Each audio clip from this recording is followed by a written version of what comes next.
Hello and welcome back to the discussion on Magdan Bernoulli rearrangement. তো এই রিঅ্যারেঞ্জমেন্টটা আমরা এর আগে অনেকবার দেখেছি, তার কিছু পড়া আমরা একটু রিভাইজ করে নিই এখানে। যেমন আমরা যখন অ্যারোমেটিক ইলেকট্রোফিলিক সাবস্টিটিউশন পড়েছিলাম, সেখানে একটা carbon carbon bond forming reaction ছিল ফ্রিডেলক্রাফট অ্যালকিলেশন। ফ্রিডেলক্রাফটের অ্যালকিলেশন ভ্যারিয়েন্টের কিছু কিছু প্রবলেম আছে। যেমন আমরা অ্যালকিল হ্যালাইড ইউজ করে যখন অ্যালকিলেশন করি, তখন alkyl বেঞ্জিনটা is more reactive than the benzene, therefore it leads to polyalkylation। এটা যেরকম একটা প্রবলেম, ঠিক তেমনই প্রাইমারি অ্যালকিল হ্যালাইড ইউজ করলে অনেক সময় এক্সপেক্টেড যে প্রোডাক্ট সেটা না পেয়ে আমরা রিঅ্যারেঞ্জমেন্ট প্রোডাক্ট পাই। যেমন আমরা যদি বেঞ্জিনের সাথে 1-ব্রোমোপ্রোপেনের রিয়াকশান করি, প্রোপাইল ব্রোমাইডের রিয়াকশান করি in presence of aluminium bromide Luis acid catalyst, তো আমরা এক্সপেক্ট করবো propyl benzene, that should be the normal product, কিন্তু এটা অল্প পরিমাণে তৈরি হবে, যেটা মেজর প্রোডাক্ট হবে এক্সেপ্ট ফর দ্য পলিঅ্যালকাইলেটেড প্রোডাক্ট, সেটা হচ্ছে কিউমিন। অবভিয়াসলি এখানে আমরা আমাদের ডিসকাশনের শুরুতে যেরকম একটা 1-ব্রোমোপ্রোপেনের ওপরে সিলভার অ্যাসিটেট দিয়ে রিয়াকশান করতে গিয়ে দেখেছিলাম যে ব্রোমিন যেখান থেকে বেরোচ্ছে, অ্যাসিটেট তার অন্য জায়গায় ঢুকছে, অর্থাৎ আইসোপ্রোপাইল গ্রুপ হয়ে গেছে এনপ্রোপাইল গ্রুপটা, এখানেও ঠিক তাই হয়েছে। তো এই ব্যাপারটা কি? ব্যাপারটা হচ্ছে এইটা যে অ্যালুমিনিয়াম ব্রোমাইড দিলে ব্রোমিনের সাথে কোঅর্ডিনেট করে লুইস অ্যাসিড বেস অ্যাডাক্ট তৈরি করে, যার ফলে ব্রোমিনটা আরও ভালো লিভিং গ্রুপ হয়ে যায়। এখানে একটা প্রাইমারি কার্বোক্যাটায়ন হয়তো তৈরি হয়, কিংবা আমাদের মিথিলিন গ্রুপটা থেকে, CH2 গ্রুপটা থেকে একটা হাইড্রোজেন এখানে অ্যাসিস্ট করতে আসে এই ব্রোমিনের ডিপারচারকে। যে কোনোভাবেই হোক এখান থেকে একটা প্রাইমারি কার্বোক্যাটায়ন তৈরি হয়েই হোক, কি সরাসরি হাইড্রোজেনের মাইগ্রেশনের ফলেই হোক, এখানে আলটিমেটলি একটা সেকেন্ডারি কার্বোক্যাটায়ন তৈরি হয়। যদি এখানে একটা ক্যাটায়ন তৈরি হয় AlBr4- বেরিয়ে যাওয়ার ফলে, তাহলে সেটা প্রাইমারি হবে। তো প্রাইমারিতে একটা পাশের কার্বন থেকে একটা হাইড্রোজেন 1-2 শিফট করে এখানে চলে আসতেই পারে, এবং চলে যদি আসে তাহলে সেকেন্ডারি কার্বোক্যাটায়ন তৈরি হবে। এবং যেহেতু প্রাইমারি কার্বোক্যাটায়ন আর সেকেন্ডারি কার্বোক্যাটায়নের মধ্যে সেকেন্ডারিটা মোর স্টেবল এবং carbocation rearrangement is very fast, তাহলে বেঞ্জিন কোনো রকম রিয়াকশান করার আগেই এই প্রাইমারি কার্বোক্যাটায়ন সেকেন্ডারি কার্বোক্যাটায়নে কনভার্টেড হবে। আর তা না হলে এই পোলারাইজড যে অ্যাডাক্ট, লুইস অ্যাসিড বেস অ্যাডাক্ট, এখান থেকে সরাসরি সেকেন্ডারি কার্বোক্যাটায়নটাই তৈরি হবে, প্রাইমারি কার্বোক্যাটায়নটা আনস্টেবল বলে আদৌ তৈরি হবে না। তো মোট কথা হচ্ছে ইলেকট্রোফাইল হিসেবে একেই পাবো, এবং বেঞ্জিন এর সাথে রিয়াকশান করে সিগমা কমপ্লেক্স তৈরি করবে এবং আমরা কিউমিন পাবো। ঠিক একই রকমভাবে যদি আমরা এই কম্পাউন্ডটার ওপরে দুটো আইসোমেরিক অ্যালকোহল নিয়ে রিয়াকশান করি, 2-মিথাইল বিউটান টুয়াল, যেটা নাকি টার্সিয়ারি কার্বোক্যাটায়ন দিতে পারে, আর এটা হচ্ছে 3-মিথাইল বিউটান টুয়াল, সেটা সেকেন্ডারি কার্বোক্যাটায়ন দিতে পারে। অফকোর্স যদি এখানে কোনো রিঅ্যারেঞ্জমেন্ট না হয়, তাহলে এখানে OH বেরিয়ে গিয়ে বেঞ্জিন ঢুকে যাওয়ার কথা, মানে অ্যারাইল গ্রুপটা ঢুকে যাওয়ার কথা, কিন্তু তা হয়নি। পয়েন্ট অফ কানেকশান আমরা দেখছি সবসময় এটা টার্সিয়ারি কার্বনের সাথে পয়েন্ট অফ কানেকশান হয়েছে, এবং এখানে ডাবল অ্যালকাইলেশন হয়েছে, কারণ রিংটা হাইলি অ্যাক্টিভেটেড ছিল দুটো মিথক্সি গ্রুপের প্রেজেন্সের জন্য। তো এটা নিয়ে কোনো প্রবলেম নেই, এখান থেকে যে কার্বোক্যাটায়ন তৈরি হয়েছে সেটাই রিয়াকশান করেছে আমার অ্যারাইল রিংয়ের সঙ্গে, এই পয়েন্টেই কানেকশান হয়েছে। কিন্তু এইটা থেকে তো এই কার্বোক্যাটায়ন তৈরি হওয়ার কথা নয়, এটা কি করে হলো? সেটা হচ্ছে ওয়াগনার-মিডুইন শিফটের ফলে। আমরা এখানে H+ দিয়েছি, তো অ্যালকোহল OH2+ হয়ে এলিমিনেট করেছে, এবং এলিমিনেট করার পর সেকেন্ডারি কার্বোক্যাটায়ন ছিল, সুযোগ ছিল 1-2 হাইড্রোজেন শিফট করে টার্সিয়ারি কার্বোক্যাটায়ন তৈরি করার। এটাকে অনেকে 1-2 হাইড্রোজেন শিফট বলে, অনেকে 1-2 হাইড্রাইড শিফট বলে, কারণ অ্যাজ ইফ হাইড্রোজেন নিজের লোন বন্ড পেয়ারটা নিয়ে আসছে। তো যে কোনোভাবেই এটাকে তুমি বলতে পারো। তো 1-2 শিফট আমরা এখানে লিখছি, স্ট্যান্ডার্ড ডেসক্রিপশন।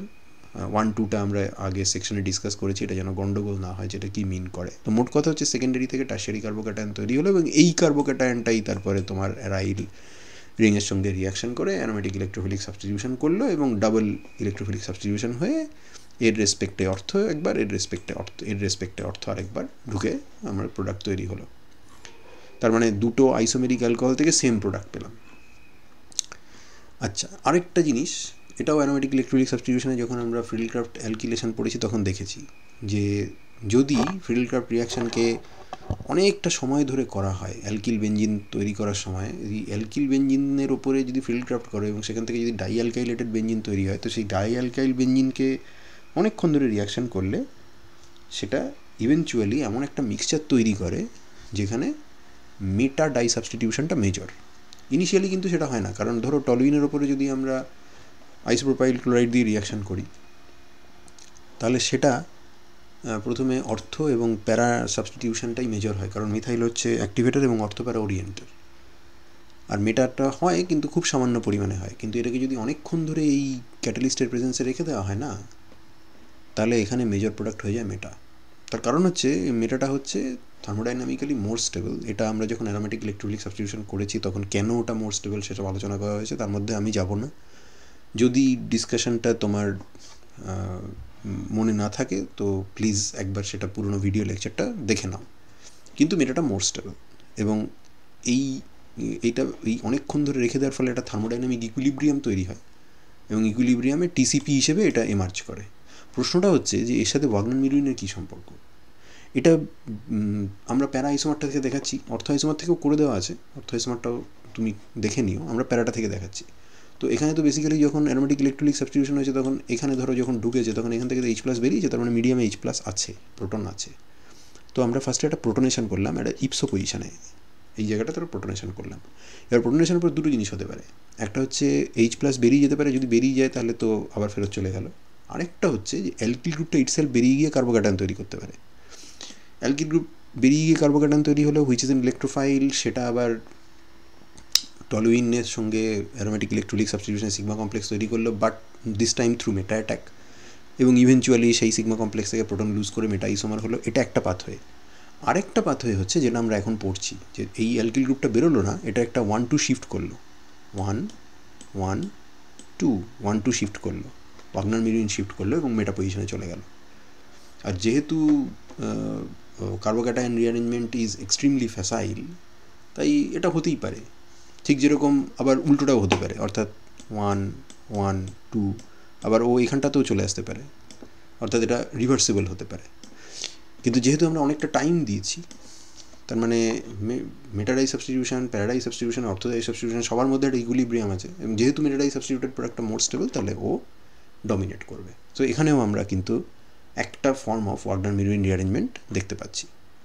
আরেকটা যেটা আমরা দেখেছিলাম সেটা হচ্ছে যে কার্বোক্যাটায়ন রিঅ্যারেঞ্জমেন্ট যেহেতু এক্সট্রিমলি ফ্যাসাইল, ওকে আটকানো যায় না, তাই hydration of alkene, acid catalyse hydration of অ্যালকিনে একটা রিঅ্যারেঞ্জমেন্ট হচ্ছে একটা মেজর প্রবলেম। যেমন এই ধরনের একটা কম্পাউন্ডের ওপরে যদি আমরা অ্যাসিড ক্যাটালাইজ হাইড্রেশন করতে যাই, তো মার্কভ-নিকভ রিজিও সিলেক্টিভিটি অনুযায়ী এখানে প্রোটনেশন হবে, এই দিকে প্রোটনেশন হবে, এখানে কার্বোক্যাটায়ন তৈরি হবে, এখানে জল ঢোকার কথা, অর্থাৎ আমরা এই কম্পাউন্ডটা এক্সপেক্ট করব, কিন্তু দেখা যাচ্ছে যে সম্পূর্ণ ডিফারেন্ট একটা রিঅ্যারেঞ্জ প্রোডাক্ট পাওয়া যাচ্ছে।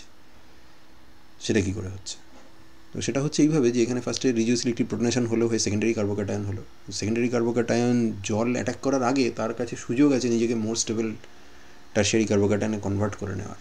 তো সেটা ও করে নেবে, মিথাইলের একটা 1-2 মিথাইল শিফট করবে এবং টারশিয়ারি কার্বোক্যাটায়ন হবে। এবং যেহেতু এদের মধ্যে ইকুইলিব্রিয়াম থাকে, কারণ এই মিথাইল আবার এখান থেকে এখানে ফিরে যেতে পারে, বা ফর দ্যাট ম্যাটার একটা হাইড্রোজেন এখান থেকে এইখানে যেতে পারে। যদি হাইড্রোজেন এখান থেকে এইখানে যায় তাহলে কিন্তু ডিজেনারেট রিঅ্যারেঞ্জমেন্ট হবে, অর্থাৎ এই কার্বোক্যাটায়নটাই আমি আবার ফিরে পাবো, তুমি ভেরিফাই করে দেখতে পারো। এখন সেকেন্ডারি আর টারশিয়ারির মধ্যে যেহেতু টারশিয়ারি মোর স্টেবল, তাই ইকুইলিব্রিয়াম এদিকটা ফেভার করে, এবং টারশিয়ারি কার্বোক্যাটায়নের কনসেন্ট্রেশন বেশি হওয়ার জন্য ওয়াটার ইভেনচুয়ালি তাকেই অ্যাটাক করে। ওয়াটার এমন কিছু পাওয়ারফুল নিউক্লিওফাইল নয়, কিন্তু এরা দুজনেই খুব পাওয়ারফুল ইলেকট্রোফাইল। তার মধ্যে যেটার কনসেন্ট্রেশন বেশি, অর্থাৎ টারশিয়ারি, সেটা জিতে যায় এবং মেজর প্রোডাক্টটা সেইখান থেকে আসে। ঠিক তেমনই আমরা যখন ডিহাইড্রেট করতে যাই অ্যালকোহলকে, যেমন এই জিনিসটাকে যদি ডিহাইড্রেট করতে যাই, তো এদিকে এটা হচ্ছে আলফা কার্বন, এদিকে কোনো বিটা কার্বনে হাইড্রোজেন নেই, তাহলে এখানে বিটা কার্বনে হাইড্রোজেন আছে, তাহলে E1 যদি এলিমিনেশন হয় তাহলে ডাবল বন্ড এখানে পড়ার কথা, এইটা হওয়ার কথা। কিন্তু কিছুর মধ্যে কিছু না, হঠাৎ করে আনএক্সপেক্টেড একটা প্রোডাক্ট আমরা মেজর প্রোডাক্ট হিসেবে দেখতে পাই। এটা কেন?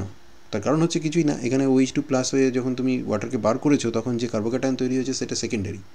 এবার হ্যাঁ, সেকেন্ডারিটার এই পাশে কোনো বিটা হাইড্রোজেন নেই, এদিকে বিটা হাইড্রোজেন আসে, তাহলে মাইনর প্রোডাক্ট এই দিকে ডাবল বন্ড হতেই পারে, এদিকে ডাবল বন্ড পড়তেই পারে। হাউএভার এখানে there is also a possibility of a 1-2 methyl shift, and if that happens we get a more stable tertiary carbocation. That tertiary carbocation has many opportunities. Or এইখানে একটা beta carbon আছে, এই দিকে একটা beta carbon আছে, এই দিকে একটা বিটা কার্বন আছে। হাউএভার সেটজেভ রুল অ্যাপ্লাই করবো, more substituted alkenes will be the major product, because আমরা মনে আছে, আমাদের কি সেটা মনে আছে যে মোর সাবস্টিটিউটেড অ্যালকিনরা কেন মেজর প্রোডাক্ট হয়? Not because more substituted alkenes are more stable, but because the transition state leading to the more substituted alkenes are more stable. তাহলে ও প্রেফারেন্সিয়ালি সেই ট্রানজিশন স্টেটের থ্রু দিয়ে যাবে, যেটার থ্রু দিয়ে ও মোর সাবস্টিটিউটেড অ্যালকিনটা পাবে। কিন্তু মোর সাবস্টিটিউটেড অ্যালকিনের আগে তো মিথাইল শিফট হয়ে গেছে, তাহলে আমরা রিঅ্যারেঞ্জমেন্ট প্রোডাক্টটাকেই মেজর প্রোডাক্ট হিসেবে দেখতে পাবো। তো এগুলো সব আমাদের দেখা ছিল। ঠিক তেমনই SN1 সলভোলাইসিস অফ প্রাইমারি হ্যালাইডের সময় একটা বড় প্রবলেম হচ্ছে ওয়াগনার মিডউইন রিঅ্যারেঞ্জমেন্ট। এবং এই ধরনের প্রবলেমগুলোকে সার্কামভেন্ট করার জন্য আমরা ওই অক্সিমার্কিউরেশন ডিমার্কিউরেশন টেকনিক অ্যাপ্লাই করেছিলাম, যেখানে ফুল ব্লোন কার্বোক্যাটায়ন তৈরি হয় না এবং রিঅ্যারেঞ্জ হয় না। মার্কভনিকভ রিডিউস সিলেক্টিভিটি অ্যাপ্লাই হচ্ছে, কিন্তু রিঅ্যারেঞ্জমেন্টটা হচ্ছে না। আর যদি আমরা ধরো এই ধরনের কম্পাউন্ড নিই, নিওপেন্টাইল অ্যালকোহল, তো নিওপেন্টাইল অ্যালকোহল নিলে আমাদের এই সিস্টেমে আমাদের ধরো নিওপেন্টাইল অ্যালকোহল বানাতে হবে। তো আমি ভাবতে পারি ঠিক আছে, নিওপেন্টাইল অ্যালকোহল আমি একটা নিউক্লিওফিলিক সাবস্টিটিউশন করে বানাবো।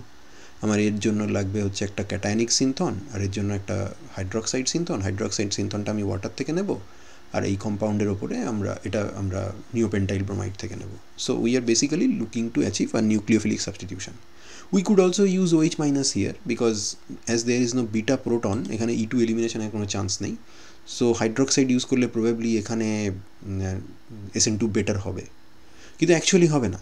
তার কারণ আমরা যখন SN2 পড়েছি আমরা দেখেছি যে নিওপেন্টাইলিক সিস্টেমে প্রাইমারি সিস্টেম হলেও সেটা SN2কে রেজিস্ট করে, because transition state is extremely crowded because of beta branching, and therefore SN2 will fail. আচ্ছা, SN2 যদি ফেল করে তো ঠিক আছে, আমি SN2 করতে পারছি না, কিন্তু এখানটা যদি প্লাস চার্জ জানতে পারি তাহলে প্রবাবলি জলের মতো একটা উইক নিউক্লিওফাইল ওখানে অ্যাটাক করতে পারবে।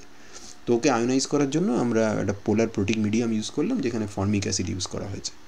তো Br মাইনাস তো বেরিয়ে যাবে এবং এখানে কার্বোক্যাটায়ন তৈরি হবে। কার্বোক্যাটায়ন তৈরি হলে এবারে ওয়াটারের এখানে সুন্দর অ্যাটাক করার কথা, but it is only a primary carbocation, and it has moreover it has the opportunity of isomerizing into a tertiary and much more stable carbocation, and by shifting the methyl by a 1,2 methyl shift it will do so, and then you are left with a tertiary carbocation যেখানে জল ডিউটিফুলি attack করবে, and you will eventually get a tertiary alcohol, not your primary neopentyl alcohol. Neopentyl alcohol এভাবে বানায় না। নিওপেন্টাইল alcohol বানানোর অন্য technique আছে, সেগুলো আমরা যখন পিনাকলন পড়বো তখন দেখবো। What I am trying to show you is যে একটা SN1 সলভোলাইসিস করতে গেলেও কিন্তু Wagner Meerwein rearrangement can be a nightmare for a organic chemist. ঠিক তেমনই তুমি যদি এইটার উপরে একটা ব্রসাইলেট সাবস্ট্রেট নাও। ব্রসাইলেট মানে হচ্ছে এই লিভিং গ্রুপটা হচ্ছে একটা সালফোনেট গ্রুপ, যেখানে একটা প্যারাব্রোমোফিনাইল গ্রুপ রয়েছে, সালফোনিক অ্যাসিডের এস্টার বলে আমরা এটাকে ভাবতে পারি। তো এই ব্রসাইলেট সাবস্ট্রেটটার মধ্যে যদি অ্যাসিডিক অ্যাসিড দিয়ে হিট করো, তো তাহলে তোমার এক্সপেকটেশন হচ্ছে যে OBS বেরিয়ে গিয়ে এখানে OAC ঢুকবে। অ্যাকচুয়ালি হবে না, OBS বেরোবে, কার্বোক্যাটায়ন তৈরি হবে, ইভেনচুয়ালি এই একই কার্বোক্যাটায়ন সেই কার্বোক্যাটায়ন রিঅ্যারেঞ্জ করে এইটা হবে, এবং তারপর অ্যাসিডিক অ্যাসিড যদি এখানে অ্যাটাক করে তাহলে তুমি এইটা পাবে, SN1 প্রোডাক্ট। আর আরেকটা হতে পারে যে যেহেতু এখানে কোনো তেমন পাওয়ারফুল নিউক্লিওফাইল নেই, আমরা ওয়াটারও ইউজ করিনি, অ্যাসিডিক অ্যাসিড ইউজ করেছি, যার নিউক্লিওফিলিসিটি ওয়াটারের থেকেও কম because of the electron withdrawing group of the ketomethyl. তো এখানে এলিমিনেশনও হবে, কিছু এলিমিনেশন প্রোডাক্টও আমরা পাবো, এবং এলিমিনেশন যখন হবে তখন এই কম্পাউন্ড যখন এলিমিনেট করবে আবার সেই একই গল্প, মোর সাবস্টিটিউটেড অ্যালকিনটাকে যাবে, ওই দিকে যাবে, এই সব জায়গা থেকে প্রোটন খাবে না। তার কারণ transition state for the formation of the ZF alkene is more stable. Wagner Meerwein রিঅ্যারেঞ্জমেন্টে তাহলে আমরা দেখলাম যে কার্বোক্যাটায়ন যে রিঅ্যারেঞ্জ করার একটা মোটিভেশন হচ্ছে যে লেস স্টেবল থেকে মোর স্টেবলে চলে যাওয়া। অ্যাকচুয়ালি মোর স্টেবল থেকে লেস স্টেবলে আসে, কিন্তু সেটা আমরা ধরতে পারি না, কারণ ইকুইলিব্রিয়ামে মোর স্টেবলটা ডমিনেট করে। আরেকটা ড্রাইভিং ফোর্স আছে, সেটা হচ্ছে রিলিফ অফ রিং স্ট্রেন। যেমন আমরা এখানে একটা টার্সিয়ারি অ্যালকোহল নিয়েছি, যেটা দেখেই বোঝা যাচ্ছে যে কিছু প্রবলেম আছে, কারণ এখানে 4 মেম্বার রিং আছে। এটাকে যখন 48% HBr দিচ্ছি তখন দেখা যাচ্ছে যে আমরা একটা সাবস্টিটিউশন প্রোডাক্ট পেয়েছি, কিন্তু কমপ্লিট রিঅ্যারেঞ্জমেন্ট হয়েছে। আর যখন H2SO4 দিচ্ছি তখন সাবস্টিটিউশনও পাচ্ছি, এলিমিনেশনও পাচ্ছি। তো কীভাবে হচ্ছে? প্রথমে প্রোটনেশন করো অ্যালকোহলকে, OH2+ হলো, লিভিং গ্রুপ বার করে দাও, কার্বোক্যাটায়ন। আচ্ছা, কার্বোক্যাটায়ন টার্সিয়ারি, ওকে, তুমি বলবে কার্বোক্যাটায়ন টার্সিয়ারি, তাহলে কেন রিঅ্যারেঞ্জ করবে? তো অলরেডি স্টেবল। কিন্তু খেয়াল করো ওর একটা সাবস্টিটিউয়েন্ট হচ্ছে সাইক্লোবিউটাইল। সাইক্লোবিউটাইলকেও পছন্দ করে না, সাইক্লোবিউটাইলকেও রিঅ্যারেঞ্জ করবেই। এবং রিঅ্যারেঞ্জ করার জন্য এইবার যেটা হবে সেটা হচ্ছে ওরকমভাবে কেউ মাইগ্রেট করে চলে আসছে না, এই CC বন্ডটা ভেঙে এখানে জুড়ে যাচ্ছে। সো আমরা মানে ইনিশিয়ালি ফাউন্ড কার্বোক্যাটায়ন থেকে এই কার্বোক্যাটায়নটাকে পেলাম। এখন এটা তো তেরচাভাবে আঁকা আছে, we have to draw it clearly. এটাকে যদি ঠিকঠাক করে আঁকি, দেখো এই বন্ড যখন ভেঙে যাচ্ছে তখন এই কার্বনের পাশের কার্বন, অর্থাৎ এই কার্বনটার উপর প্লাস চার্জ আসবে, which is a secondary carbocation. এই সেকেন্ডারি কার্বোক্যাটায়নটা Br- which is a powerful nucleophile is immediately captured by this, and we get this corresponding substitution product. However, In absence of such a good nucleophile Br minus, this secondary carbocation that forms this undergoes a second Wagner-Meruin rearrangement. Because this secondary carbocation একটা যদি 1,2 methyl shift allow করে, then we will eventually end up with a tertiary carbocation, and that tertiary carbocation can lose a proton to give you this Herjavec alkene. কারণ এই যে plus চার্জটা আছে, এটা double বন্ডটা এখানেও পড়তে পারতো, ডাবল বন্ডটা এখানেও পড়তে পারতো, কিন্তু ডাবল বন্ডটা মোর সাবস্টিটিউটেডই হবে because Herjavec alkene's transition state is more stable. Obviously you also have water in the medium, so water can attack the secondary carbocation, so one of the product would be this SN1 after first Wagner-Meruin. এটা হচ্ছে তোমার first Wagner-Meruin, ring এক্সপ্যানশনটাই হচ্ছে the driving force. আর second Wagner-Meruin যদি allow করো তাহলে you will end up with a carbocation which will lead to the elimination product. Similarly আমাদের ধরো একটা 5 মেম্বার রিংয়ের পাশে একটা আমরা এই ধরনের ডাবল বন্ড রেখেছি, রিজিওসিলেক্টিভ প্রোটনেশন হলো, বিকজ যদি প্রোটনেশন এইখানে হতো তাহলে প্রাইমারি কার্বোক্যাটায়ন হতো, প্রোটনেশন যদি আমরা সাইডে করি একদম বাইরের দিকে করি তাহলে সেকেন্ডারি কার্বোক্যাটায়ন হবে। সেকেন্ডারি কার্বোক্যাটায়নের থেকে মোর স্টেবল হচ্ছে টারশিয়ারি কার্বোক্যাটায়ন, এবং রিং এক্সপ্যানশন যদি হয় তো টারশিয়ারি কার্বোক্যাটায়ন হতে পারে। যদি আমরা এই বন্ডটাকে ভেঙে দিই তাহলে এই দুটোর মধ্যে নতুন কানেকশান হবে, এইখানটায় নতুন প্লাস চার্জ আসবে, দেখো এরম দেখতে হবে। তো এই বন্ডকে আমরা কীভাবে আঁকবো, এই বন্ড এই মলিকিউলকে আমরা তাহলে কীভাবে আঁকবো? আমরা এটাকে রিড্র করলাম, রিড্র করলে এটা 6 মেম্বার সুন্দর দেখতে লাগছে, প্লাস চার্জ এসছে, টারশিয়ারি, ওয়াটার অ্যাটাক করলো, অ্যালকোহল হয়ে গেল। So ring expansion can be one driving force. The other example যেটা একবার পরীক্ষাতে এসেছিলো সেটা হচ্ছে এটার অনেকগুলো স্টেপ আছে। First of all you have a cyclopropyl ring, so that's kind of destabilized, and you also have a unsaturated carbon within the cyclopropyl ring, that's not good. So HBr দিয়েছো, প্রোটনেশন হবে, প্রোটনেশন রিজিওসিলেক্টিভ। আমরা জানি প্রোটনেশন এমনভাবে হবে যাতে প্লাস চার্জটা সাইক্লোপ্রোপাইল রিংয়ের গায়ে না আসে, কারণ সাইক্লোপ্রোপাইল রিংয়ের গায়ে আসা মানে এইখানটায় যদি প্লাস চার্জ আসে তার মানে সেখানে অ্যাঙ্গেল স্ট্রেন বহুত বেশি হবে। আবার অ্যাট দ্য সেম টাইম যদি প্লাস চার্জটা তার পাশে আসে তাহলে সাইক্লোপ্রোপাইল রিংয়ের যে সেই বেন্ট বন্ডগুলো আছে না, আমরা যে ব্যানানা বন্ডের কথা পড়েছিলাম যেটা পুরোপুরি সিগমা বন্ড নয়, খানিকটা পাই বন্ড, সেই বেন্ট বন্ডগুলো এই প্লাস চার্জকে খানিকটা স্টেবিলিটি অফার করতে পারে, যেটার আমরা এই রেজোনেন্স স্ট্রাকচার দিয়ে দেখাতে পারি। This is a secondary carbocation but it suffers from lots of angle strain. So ring expansion হলো, রিং এক্সপ্যানশন হয়ে you are getting a little bit better, it's a secondary carbocation which is a cyclobutyl ring, but the cyclobutyl ring itself has a plus charge, so that's not good. And cyclobutyl এর ভেতরেও প্রচুর strain আছে, সাইক্লোপ্রোপাইলের থেকে কম, কিন্তু সাইক্লোবিউটাইলের ভেতরেও strain আছে। So is there any other opportunity? Actually yes, এই 5 member ring যেটা সেটার একটা সিসি বন্ডকে মাইগ্রেট করিয়ে দাও, and if you do that and then you redraw it, then you get basically from a tertiary carbocation, first you have migrated one hydrogen, so you have a tertiary carbocation. That tertiary carbocation is still suffering from angle strain, so the tertiary carbocation will now again undergo rearrangement, so you get a secondary carbocation which still suffers from angle strain. But once you expose this cyclobutyl, once we expand this cyclobutyl, it becomes much more stable. It is a tertiary carbocation as well as এখানে না কোনো 3 member ring আছে না কোনো 4 member ring আছে। So প্রথমে রিজিওসিলেক্টিভ প্রোটনেশন, সাইক্লোপ্রোপাইল দিয়ে stabilised, angle strain relieve করতে চাইছে, সাইক্লোপ্রোপাইলের এক্সপ্যানশন, সাইক্লোবিউটাইল সেকেন্ডারি, সাইক্লোবিউটাইলের ভেতর থেকে প্লাস চার্জকে বের করার জন্য হাইড্রোজেন শিফট করিয়ে দিল, এইখানে চলে এলো plus charge, this becomes tertiary, secondary থেকে টারশিয়ারি, কিন্তু নট এনাফ, সাইক্লোবিউটাইলের গায়ে প্লাস চার্জ রয়েছে। তাহলে রিং এক্সপেনশন করো, রিং এক্সপেনশন করে খুব একটা লাভ ইনিশিয়ালি তুমি দেখলে যে খুব একটা লাভ হলো না, কারণ রিং এক্সপেনশন করে অ্যাকচুয়ালি স্ট্রেন খানিকটা রয়েই গেল। যেটা রিলিফ হলো সেটা হচ্ছে যে এই প্লাস চার্জটা আর সাইক্লোবিউটাইলের গায়ে রইল না, প্লাস চার্জটা তখন চলে এলো 6 মেম্বার রিংটার গায়ে, অর্থাৎ টারশিয়ারি থেকে সেকেন্ডারিতে এলাম, কিন্তু সাইক্লোবিউটাইলে যে ট্রিমেন্ডাস অ্যাঙ্গেল স্ট্রেনটা ছিল সেটা খানিকটা রিলিফ হলো, কারণ প্লাস চার্জটা আর সাইক্লোবিউটাইলের গায়ে নেই।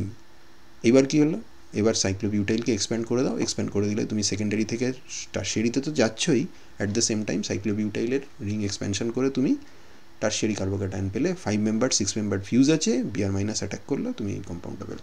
বুঝতেই পারছো এখানে একটা, এখানে একটা, এখানে একটা, এখানে একটা, টোটাল 4খানা Wagner-Meruin শিফট হয়েছে, তাতে গিয়ে আমি ফাইনাল প্রোডাক্টটা পাবো।